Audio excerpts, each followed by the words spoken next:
దర్శి పట్టణంలో నమ్మకముగా నాణ్యముగా అందమైన ఆభరణములను అందుబాటు ధరలతో సకాలంలో అందించి ఖాతాదారుల మన్ననలు పొందిన Amrutha Sai gold house and pawn broker. తాకట్టు వ్యాపారం, బంగారు ఆభరణములపై రుణ సౌకర్యం కలదు. ఇట్లు మీ Devathi Ramarao, Devathi Eswar Sai. Amrutha Sai gold house and pawn brokers, గడియార స్తంభం వద్ద, కురిచేడు రోడ్, దర్శి. ప్రేక్షకులకు నమస్కారం.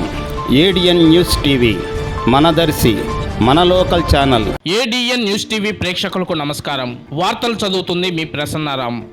డాక్టర్ గొట్టిపాటి లక్ష్మి ఆధ్వర్యంలో మన దర్శిలో ఈ నెల 30వ తేదీ ఆదివారం ఉచిత మెగా వైద్య శిబిరానికి అవసరమైన దర్శిపట్నం అద్దంకి రోడ్లో గల గవర్నమెంట్ స్కూల్లోని రూములు, పరిసర ప్రాంతాన్ని పరిశీలించిన డాక్టర్ కడియాల లలిత్ సాగర్, వారితో పాటు దర్శి నగర పంచాయతీ మున్సిపల్ చైర్మన్ నారపశెట్టి పిచ్చయ్య, నియోజకవర్గ ITDP convener S V Ramaiah, TDP నాయకులు దారం సుబ్బారావు, కర్ణా శ్రీను, గుర్రం బాలకృష్ణ, సానే సుబ్బయ్య, కల్లూరి సుబ్బు, అంజీ తదితరులు పాల్గొన్నారు.